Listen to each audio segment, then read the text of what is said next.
में dear student, आज इस वीडियो में हम देखेंगे बहुत ही मोस्ट इम्पोर्टेंट टॉपिक है।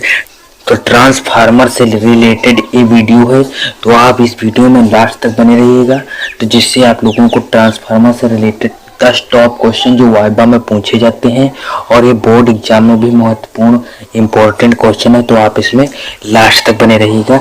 तो पहला हमारा क्वेश्चन है क्लास 12 फिजिक्स का। पहला क्वेश्चन है ट्रांसफार्मर क्या होता है। तो ट्रांसफार्मर होता क्या है? तो ट्रांसफार्मर एक ऐसी युक्ति है, आप उसके चाहे एक ऐसी युक्ति बोलिए चाहे एक ऐसा साधन है, तो वह एक ऐसी युक्ति है, यह वह चाहे बोलिए वह एक ऐसा साधन है, ऐसा ऐसा ऐसा साधन है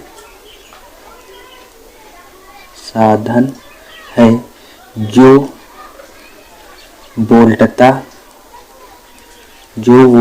को परिवर्तित करता है, वोल्टता को परिवर्तित करता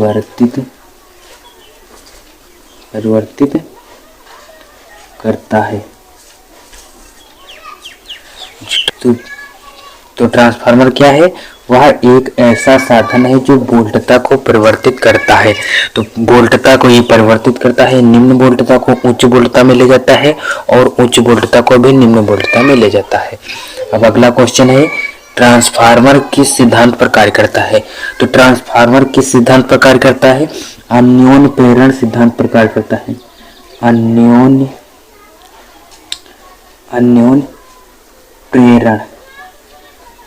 अन्योन्य प्रेरण के सिद्धांत पर कार्य करता है ट्रांसफार्मर। अब अगला क्वेश्चन है ट्रांसफार्मर कितने प्रकार के होते हैं। तो ट्रांसफार्मर भाई कितने प्रकार के होते हैं? तो ट्रांसफार्मर 2 प्रकार के होते हैं। ट्रांसफार्मर 2 प्रकार के होते हैं। ट्रांसफार्मर 2 प्रकार के होते हैं। तो कौन कौन से 2 प्रकार होते हैं? नंबर 1 ऊंचाई ट्रांसफार्मर या इसी को कहते हैं स्टेप अप, इंग्लिश में इसे कहते हैं स्टेप अप। और दूसरा जो ट्रांसफार्मर है अपचाई ट्रांसफार्मर।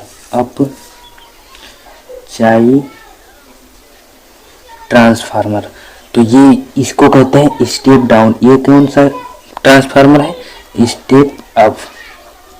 और ये स्टेप डाउन। तो इस ट्रांसफार्मर को स्टेप डाउन क्यों कहते हैं?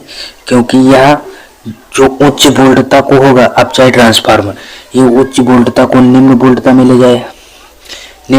में ले जाएगा और उच्चाई ट्रांसफार्मर जो होता है वो जो निम्न वोल्टता जो होगी उससे उच्च वोल्टता में ले जाएगा।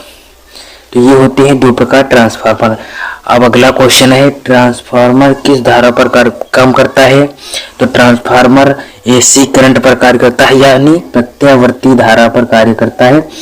एसी करंट पर काम करता है, एसी धारा पर काम करता है।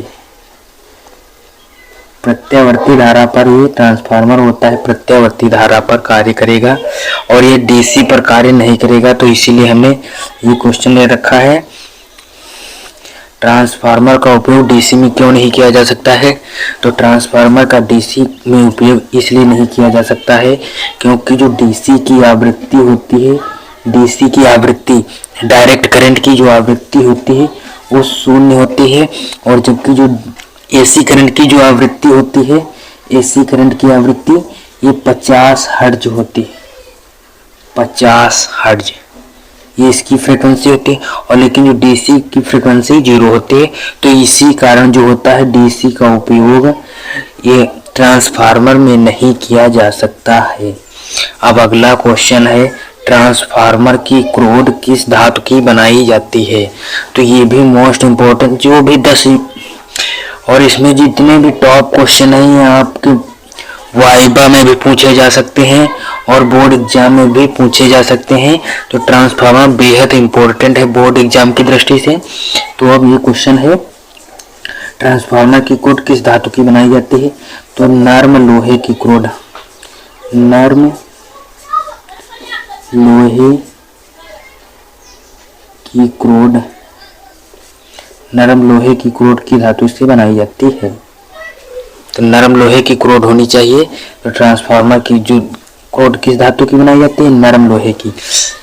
अगला क्वेश्चन है, ट्रांसफार्मर में क्रोड को पटलित क्यों रखा जाता है?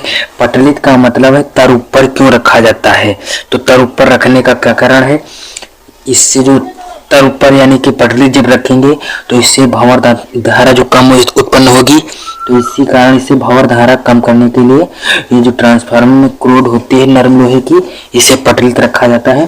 तो भंवर धारा को कम करने के लिए, भंवर धारा को कम करने,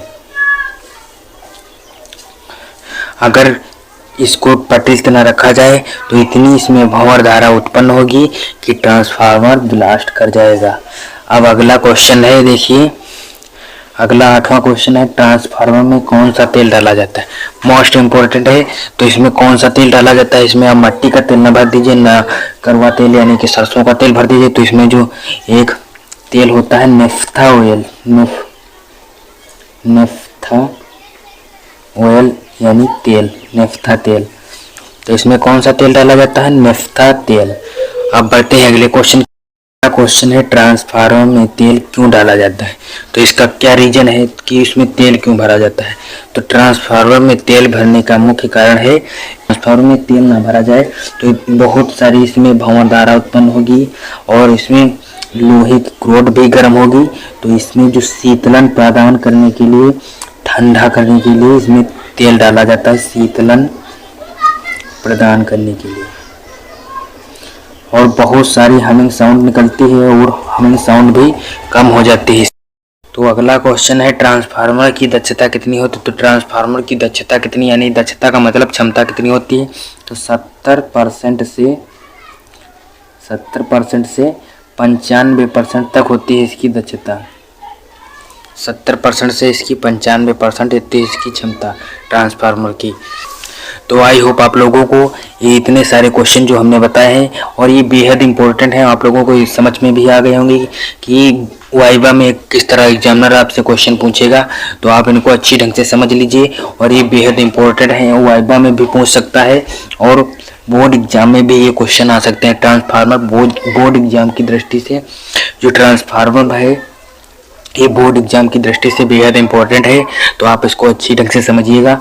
और इसका जो बोर्ड एग्जाम में बहुत लंबा क्वेश्चन आता है कि ट्रांसफार्मर क्या है, इसकी कार्यविधि लिखिए, कितने प्रकार के होते हैं, तो ये सब पूछता है इसमें। तो ये 5 नंबर में जाता है क्वेश्चन।